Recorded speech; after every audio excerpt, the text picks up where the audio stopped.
Welcome to math access. तो आज का जो हमारा वीडियो है आप सभी आईसीएसई क्लास 10 2025 बोर्ड एग्जामिनेशन वाले स्टूडेंट्स के लिए बहुत ही ज़्यादा इंपॉर्टेंट होने वाला है, क्योंकि अब देखा जाए तो आपके बोर्ड एग्जामिनेशन में मुश्किल से 45 डेज का समय बचा हुआ है।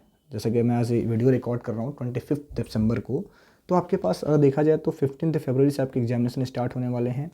तो टोटल 50 डेज का समय आपके पास बचा हुआ है और हमें इन 50 डेज़ को काफ़ी अच्छे से यूटिलाइज़ करना है ताकि अपने हम आईसीएसई क्लास 10th के बोर्ड एग्जामिनेशन में more than 80%, more than 90% marks score कर पाएँ। ठीक है, तो इस वीडियो को आप एंड तक देखें और जो कुछ भी बातें आज आपको इसमें बताया जाएगा उसको आप बहुत ही ध्यान से सुनेंगे और कहीं अगर पॉसिबल हो तो जो भी इंपॉर्टेंट पॉइंट्स आपको मैं बताने वाला हूँ, आपके साथ डिस्कस करने वाला हूँ, आप उसको कहीं पर नोट डाउन करते चलेंगे। तो आज का जो हमारा वीडियो है, इस वीडियो में हम लोग एक ही टॉपिक पर डिस्कस कर रहे होंगे कि आखिर 30 डेज़ के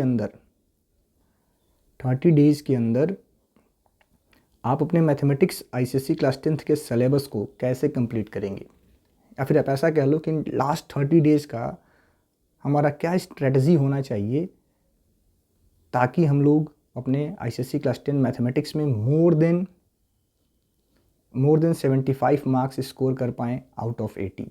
क्योंकि देखो, आपका 80 मार्क्स का थियरी पेपर होगा, बाकी तो आपके 20 मार्क्स प्रैक्टिकल वाले हैं। तो 80 में से हम 75 प्लस मार्क्स कैसे स्कोर कर पाएँ इन लास्ट 30 डेज़ में, आखिर अपनी तैयारी को हमें कैसे करना चाहिए ताकि ये हमारा पॉसिबल हो सके।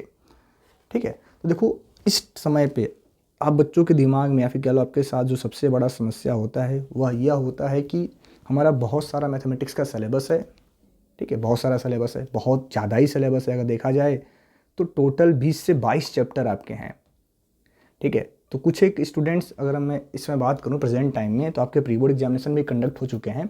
तो इस समय हमारे पास 3 टाइप के स्टूडेंट्स होंगे जो ये वीडियो देख रहे होंगे आप लोग। उसमें 3 कैटेगरी के स्टूडेंट्स होंगे। आप चाहो तो अपनी कैटेगरी हमें कमेंट करके बता सकते हो। फर्स्ट कैटेगरी होगी जो ऐसे बच्चे होंगे जिनका सिलेबस 50 to 40% ही अभी कंप्लीट हुआ होगा और वो कहीं ना कहीं मैथ्स में स्ट्रगल कर रहे होंगे, क्योंकि सिलेबस बहुत ज़्यादा होता है और कुछ एक मिस्टेक्स आपने किया है जिसकी वजह से आपका सिलेबस अभी अधूरा है। कंप्लीट कहने का मतलब, मेरा कहने का मतलब ये है कि 50 से 40% ऐसे चैप्टर्स होंगे जिन पे उन बच्चों को 100% कॉन्फिडेंस होगा कि मैं इनके क्वेश्चंस तो कर लूँगा। ठीक है, कुछ एक बच्चे होंगे कुछ एक बच्चे होंगे जिनको 60 to 80% सिलेबस पे कॉन्फिडेंस होगा। 60 to 80% मैं कह रहा हूँ। मोस्ट ऑफ द स्टूडेंट्स इसी कैटेगरी में लाई करते हैं। ठीक है, मोस्ट ऑफ द स्टूडेंट्स आपके प्रेजेंट टाइम में इसी कैटेगरी में लाई कर रहे होंगे जिनका 60% सिलेबस पे तो कमांड होगा, बाकी के 40% बचे हुए हैं, अभी कंप्लीट नहीं हुआ है। इस वाले कैटेगरी में भी बहुत लोग हैं। ठीक है, और इस वाले कैटेगरी में जिनका सिलेबस कह लो अप टू 80 to 100% कंप्लीट हो चुका है और कहीं ना कहीं वो मैथमेटिक्स के प्री बोर्ड एग्जामिनेशन में काफ़ी अच्छा मार्क्स लेके आए हैं। तो हमारे जो ये वीडियो है तीनों टाइप के स्टूडेंट्स के लिए इक्वली इंपॉर्टेंट है।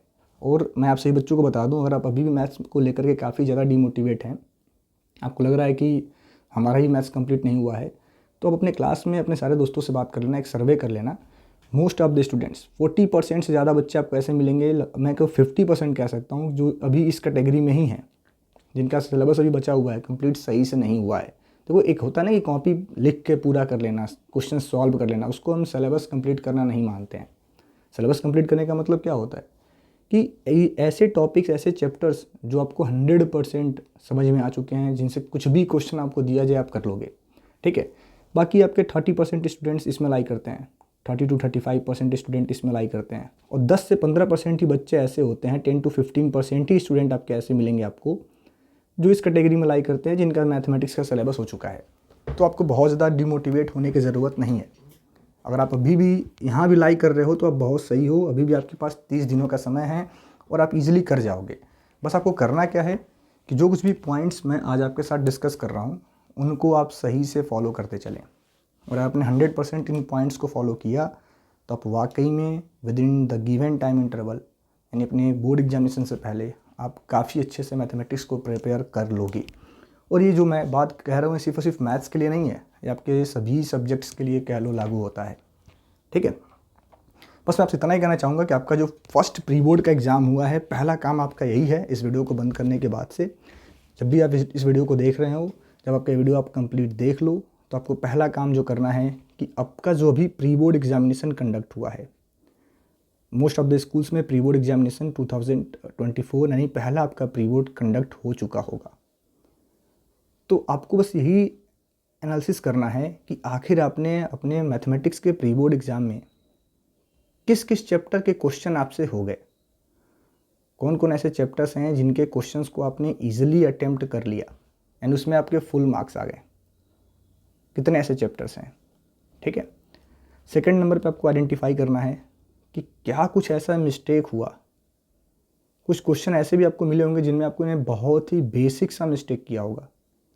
ठीक है, ऐसे चैप्टर्स आपको आइडेंटिफाई करनी है। और थर्ड नंबर पे आपको आइडेंटिफाई करना है कौन सा ऐसा चैप्टर है या फिर कौन सा ऐसा टॉपिक है जिसके क्वेश्चंस आप बच्चों से सॉल्व नहीं हुए। ये 3 काम आप जितना जल्दी कर लेंगे बहुत अच्छा होगा अपने प्री बोर्ड 1 के बेसिस पे। ये 3 गलतियों को आप जितनी जल्दी आइडेंटिफाई कर लोगे आपके लिए बहुत ही ज़्यादा कह लो अच्छा रहने वाला है, क्योंकि आगे का जो भी आपका कह लो तैयारी होने वाला है, आगे का जो भी आपका प्रोसेस आपको फॉलो करना है, वो सब का सब डिपेंड करेगा इन पे। ठीक है, और जिन बच्चों ने इन 3 मिस्टेक्स को आइडेंटिफाई कर लिया, जल्दी समझ लिया, पकड़ लिया, 100% अपने नेक्स्ट होने वाले प्री बोर्ड एग्ज़ाम में, बोर्ड एग्ज़ाम में बहुत ही अच्छा कर रहे होंगे। तो इन 3 गलतियों को आप जितना जल्दी समझ लो आपके लिए बेटर होगा। ठीक है, तो इन 3 गलतियों को आप तुरंत आइडेंटिफाई करें अपने प्री बोर्ड एग्ज़ाम के बेसिस पे।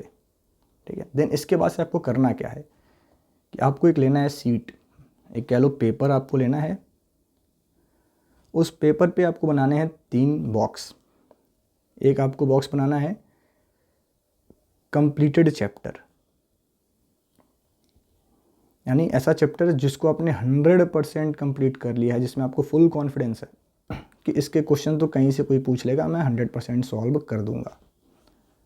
सेकंड नंबर पे आपको बनाना है हाफ कंप्लीटेड, यानी ऐसे चैप्टर्स जिनके आपको फार्मूला में तो समझ में आ गया है, बट क्वेश्चन सॉल्व करने में उन फार्मूलों को कैसे में यूज करना है उसमें आप कन्फ्यूज रहे हो, उसमें थोड़ा सा फंस रहे हो।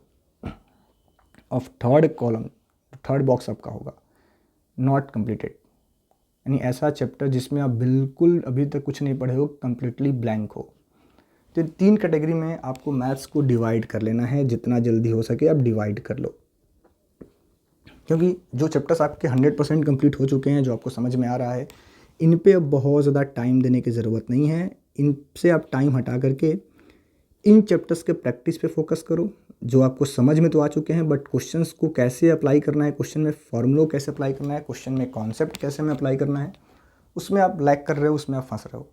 तो वहाँ पे प्रैक्टिस देना शुरू करो। ठीक है, इन पे थोड़ा सा कॉन्फिडेंस बढ़ाने की ज़रूरत है आपको। और जिनको आपने कंप्लीट नहीं किया है अभी तक, इनका आपको सबसे बेस्ट काम यही करना है कि अब हमें कंप्लीट चैप्टर को 1 बाय 1 काफ़ी डिटेल में पढ़ने का हमारे पास समय भी नहीं है और ज़रूरत भी नहीं है। आपको इन चैप्टर्स का 1 शॉट, चाहो तो आप 1 बार देखो, 2 बार देखो, हर एक चैनल्स पे, हमारे चैनल पे भी आपको हर एक चैप्टर्स का 1 शॉट वीडियो मिल जाएगा। खैर वो पुराने वीडियो है बट वो मिल जाएंगे।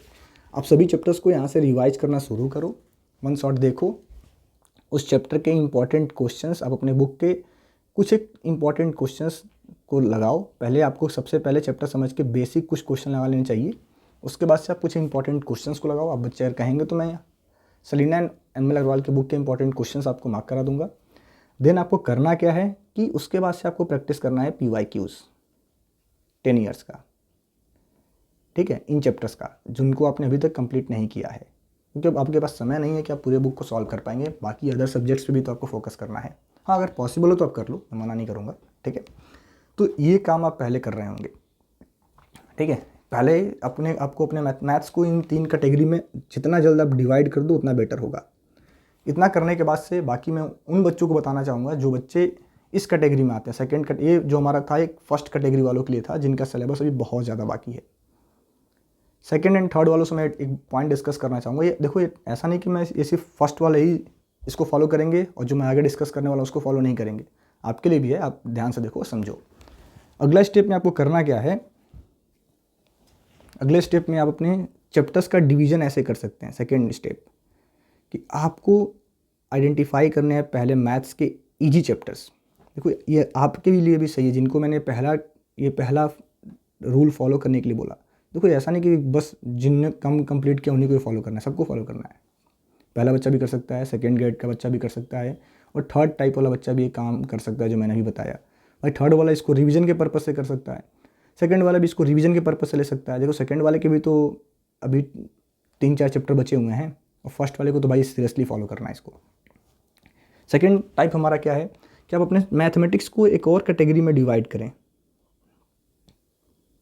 ठीक है। Easy chapters and hard, difficult, medium या फिर मॉडरेट कह लो, मॉडरेट ही कहना सही रहेगा, moderate and hard. In 3 category में अपने आपको मैथ्स के सिलेबस को डिवाइड करना है, और मैं डिवाइड करके भी आपको बता देता हूँ कौन कौन से हैं वो लोग। तो आप अपने मैथ्स के सिलेबस को इस तरीके से भी डिवाइड कर सकते हो। ये आपके मोस्ट इजी चैप्टर्स हैं, ये आपके मॉडरेट चैप्टर हैं मतलब मिडिल वाले, और ये आपके डिफ़िकल्ट चैप्टर है, हार्ड चैप्टर है। या फिर इसको चलो मैं आप बच्चों को लिख देता हूँ डिफ़िकल्ट, जिन पर थोड़ा सा आपको ज़्यादा काम करने की ज़रूरत है। तो इस कैटेगरी में आप अपने पूरे मैथ्स को डिवाइड कर सकते हो, ये आपके रिवीजन में आपका हेल्प करेंगे, ठीक है। ये चैप्टर ऐसे हैं जिनको आप बहुत ही कम समय में प्रिपेयर कर सकते हो, विद इन 2 to 3 डेज़। इन सारे चैप्टर्स का आप रिवीजन कर सकते हो, आपने अगर पहले से पढ़ा रखा है तो बहुत जल्दी प्रिपेयर भी हो जाएंगे। सब में मुश्किल से 1 या 2 फार्मूले, इससे ज़्यादा यूज होने वाले नहीं हैं, ठीक है। ये जो चैप्टर्स होते हैं इनके क्वेश्चन डायरेक्ट फार्मूला बेस्ड आते हैं, डायरेक्ट फार्मूला बेस्ड, ठीक है। बस आपको फार्मूला समझना है, कॉन्सेप्ट समझना है और प्रैक्टिस करना है, और ज़्यादा कुछ करने की ज़रूरत नहीं है, ठीक है। तो अब मेरा कहने का मतलब ये है कि अगर आप चाहते हो क्विक रिवीजन, तो आप ऐसे इनको डिवाइड कर सकते हो कि इन सभी चैप्टर्स पे आपको 1 दिन का समय देना है, इन सारे चैप्टर्स पे आपको 2-2 दिन का समय देना है, और इन चैप्टर्स पे आपको 3 दिन का समय देकर रिवाइज करना है। तो आप ऐसे भी डिवीज़न बना करके अपने पूरे मैथ के सिलेबस को बहुत जल्द रिवाइज करके ख़त्म कर लेंगे। अब देखो 3 मैंने इतना लिखा है ना, 1 दिन, 2 दिन और 3 दिन, तो ज़रूरी नहीं कि आपको 3 दिन हर चैप्टर में लगने वाला है। कुछ एक चैप्टर से आपको 2 दिन का समय बचेगा, कहीं से 1 दिन का समय बच जाएगा। तो अगर आप हमारे इस प्लान को फॉलो करते हो तो विद इन 30 डेज़ आप इजीली अपने मैथमेटिक्स का कंप्लीट सिलेबस भी कर सकते हो। देखो तो मैंने कंप्लीट सिलेबस करने का प्रोसेस बता रखा है।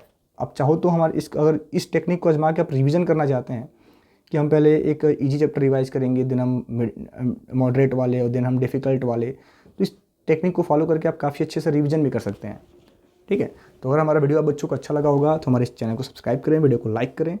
Thank you.